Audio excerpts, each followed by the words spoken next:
Our final topic of discussion for Romanticism will be manifest destiny and, of course, the colonialist impulses that goes along with this subject.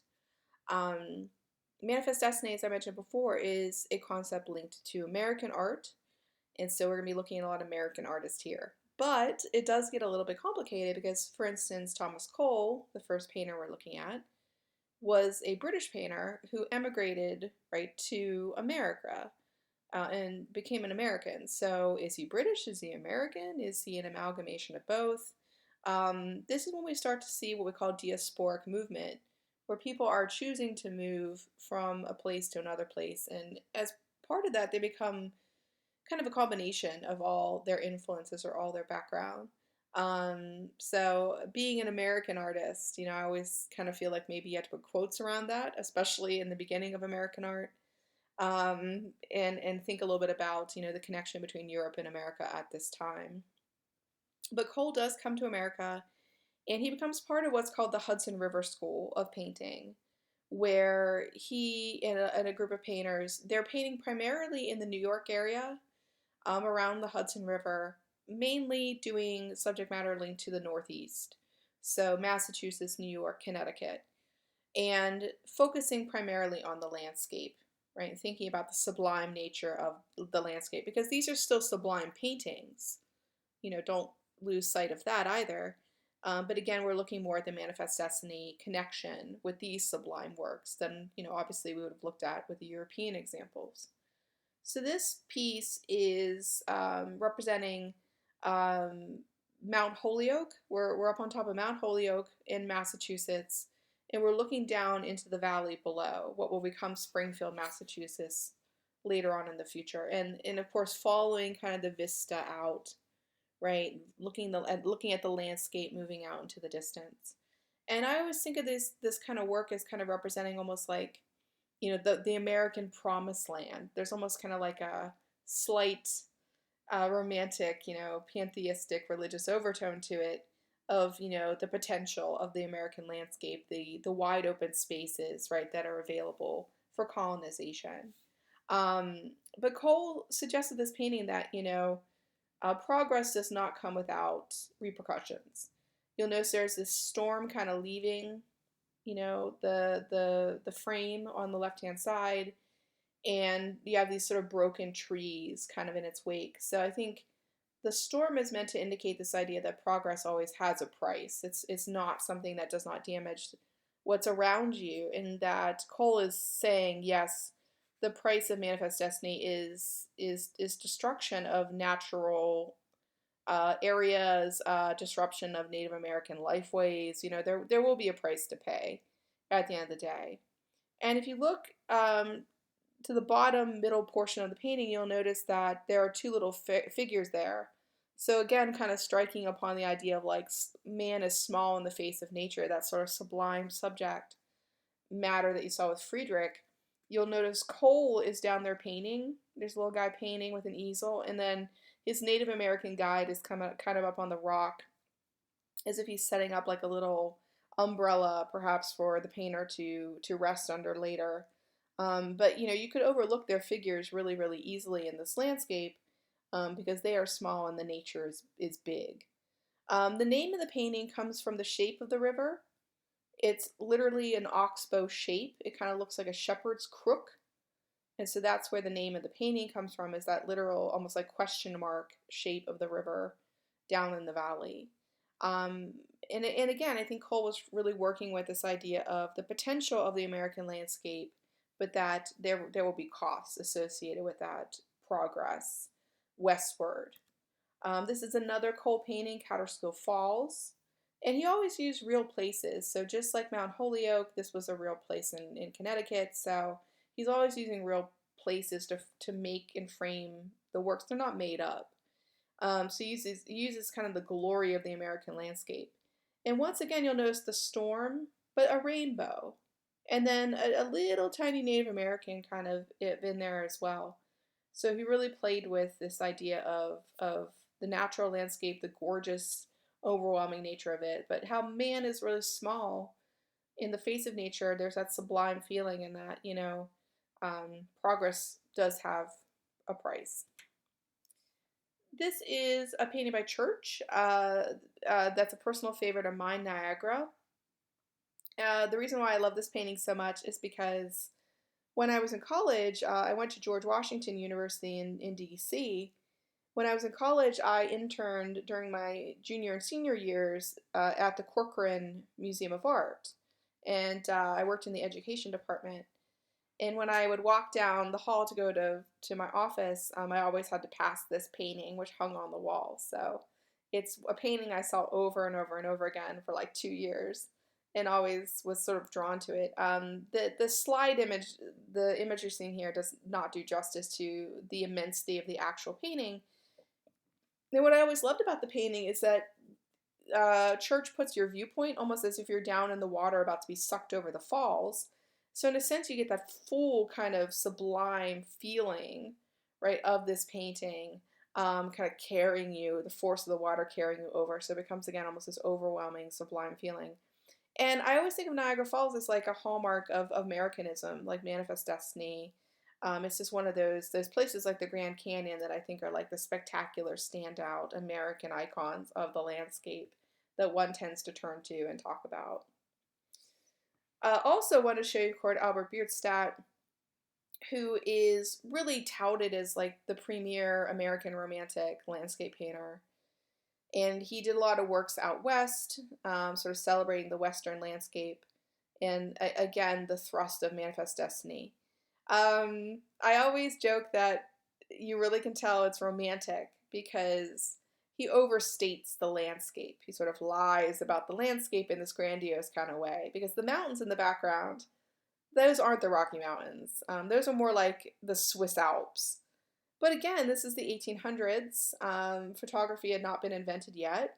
So who was to know that he was lying about, the immensity of the American landscape? He's an artist. He can embellish, can't he? Like what's the problem?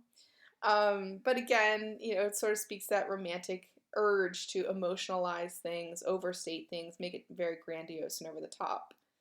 I mentioned before that this painting shows you a little Native American village, right, teepees and such.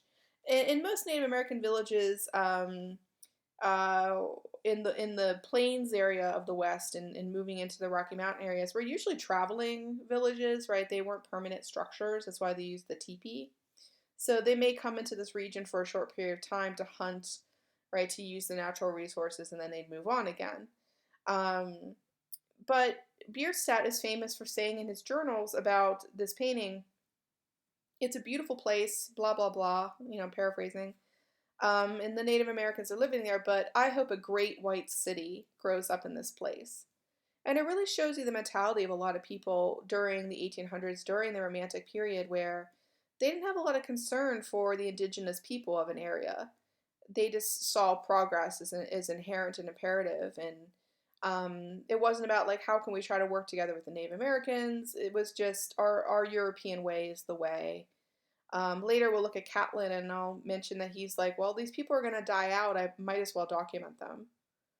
So again, rather than like, how can these two kind of cultures or life ways coexist? Bierstadt was like, well, I hope a great white city is in this place one day.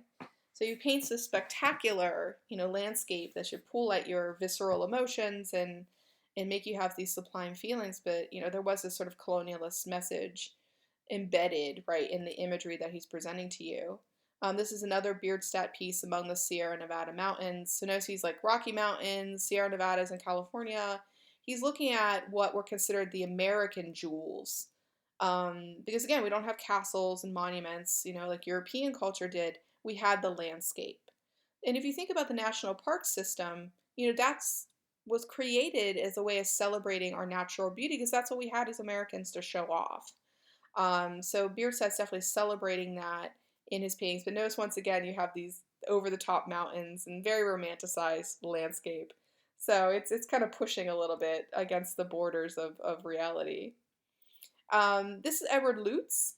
In his work, Westward, the Course of Empire Takes Its Way, or what's nicknamed Westward Ho. And Westward Ho comes from, in a lot of newspapers at this time, they were trying to convince people to go west and to help settle the nation, as they put it. Go west, young man, and grow up with the nation, was the quote. And they would say, "Westward ho." So the nickname of the painting comes from these newspaper articles where they were trying to urge young men, right, to leave the coastal eastern cities like New York and Philadelphia. We're trying to urge them out west. There's a very pragmatic reason why they wanted to do this.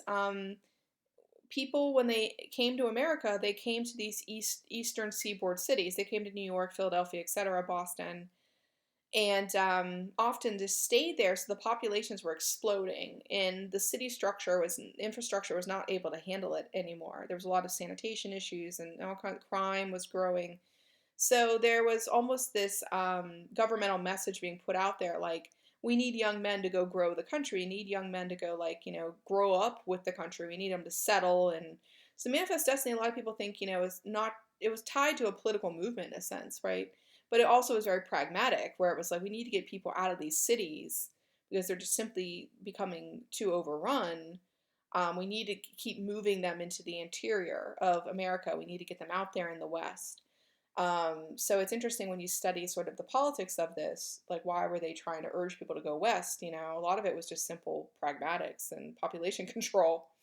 But Lutz, this painting, he actually was asked to create this for the Capitol building, as a piece of political propaganda, to support Manifest Destiny in the American way. And, so in the bottom section, you have the sea to shining sea motif, right, with the sort of Lewis and Clark Sacagawea themology of settling and exploring, etc. And then the upper portion, the main portion of the painting, you have those Rocky Mountains, those Swiss Alps again, right? People just seem to love over-exaggerating the landscape in the Romantic period. And the idea is that these people have crossed the mountains, right, the Rocky Mountains, and they're now looking down into the westward basin towards California, right? And they're gesturing and they're pointing, like, look at the new promised land. This has very overt religious undertones in it. The three figures sitting up on the rock, the man, the woman, and the child, people talk about them as like the Holy Trinity of America, that the promised land, they're like Moses, going to the promised land. But notice that there's a graveyard in the background, so like people have been lost during the crossing, that, there are fatalities that happen, and a price to be paid as they make their way westward. But because this was going to be in the capital, it was a very distinct stamp of approval on moving westward, Manifest Destiny, colonization, and progress, right, as it would be deemed. So this was sort of, again, a very official stamp of approval of, we need to go west. We need to keep this momentum going to grow the country and make it what it's going to be. Finally, I want to show you George Catlin, one of my favorites from this time period, because he really tries to think about how to document the Native Americans of this time. And he uses what I call ethnographic images. If you've studied ethnography, if you're into anthropology and such, you probably run into this. Ethnography is really the study of lifeways. It's what we eat, what we wear, what kind of rituals we do, etc., etc. So it's an anthropological discipline, of trying to understand the lifeways of people. And so what Catlin did is he went around and he examined various tribes, and he would document them. He'd document their chiefs, he'd document their rituals, he would document their regalia, their food, their hunting habits. And in a sense, the thought was that he was showing us this dying race. Because if you look at this statement by Henry Clay, who was the Secretary of State in the early 1800s, he has a quote that the disappearance from the human family of the Native American would be no great loss to the world. We can cite the Trail of Tears, different kinds of movements of Native Americans out of their tribal lands, right, to other locations for the convenience of white settlers. So Catlin, he was going around and he was trying to document these peoples, right? And so over the course of time, he recorded about 40 different tribes, and created a traveling show that he called the Indian Gallery, because, they called them Indians, they didn't call them Native Americans. But here's the question that people now ask about these pieces, like, is this a faithful representation, an anthropological representation, or is it an artistic idealism? Because he's showing you like White Cloud here in all of his chiefly regalia. Is that how he normally looked on a day-to-day basis? The Okopa race that I just showed you in the last slide, is this like a special day with a special ceremony? So many people ask now, was Catlin really showing us as they were, or he's showing you the best of them? It's almost like, if you look at somebody's family portraits, you're like, well, that's them all cleaned up and, looking all nice for a photograph. That's not really what they're usually like. Um, so again, is it a faithful representation, or is it just artistic idealism?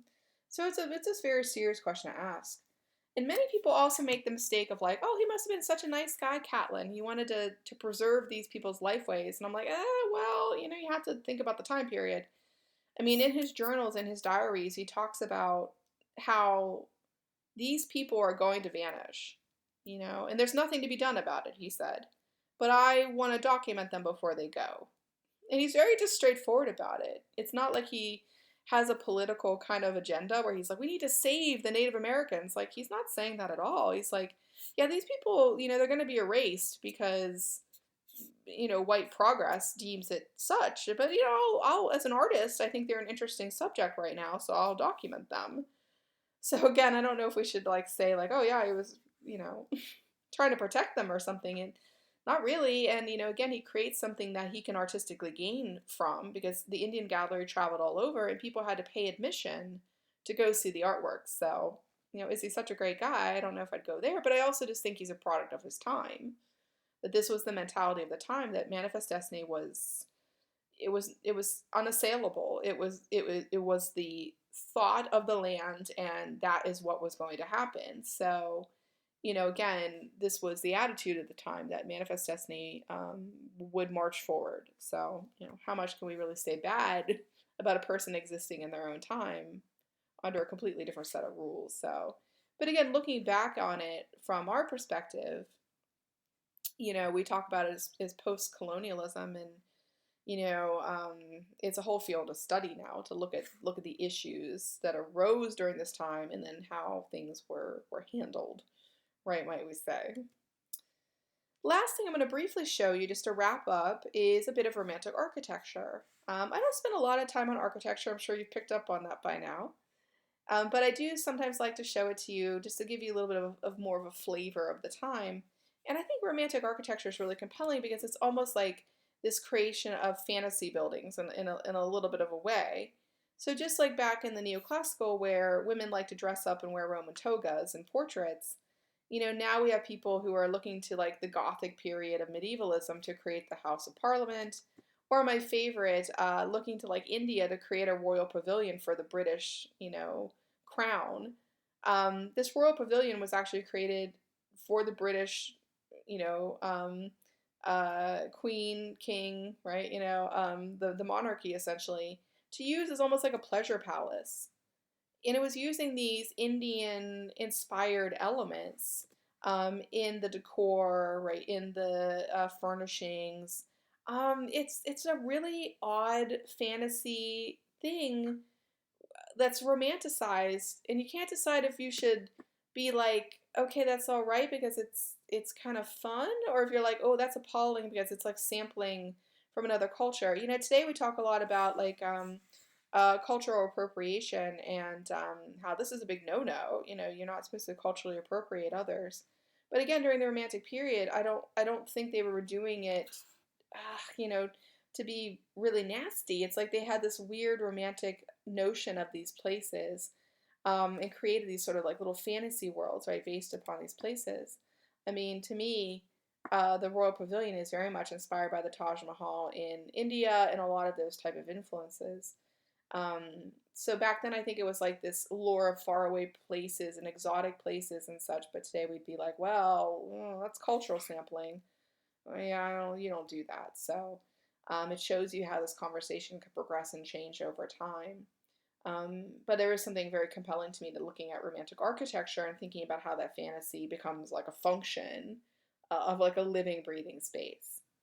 Our next movement is going to be realism. So once again, our pendulum will swing again, right? And we'll see once more that values are always kind of moving from one extreme to the other when you look at these art movements.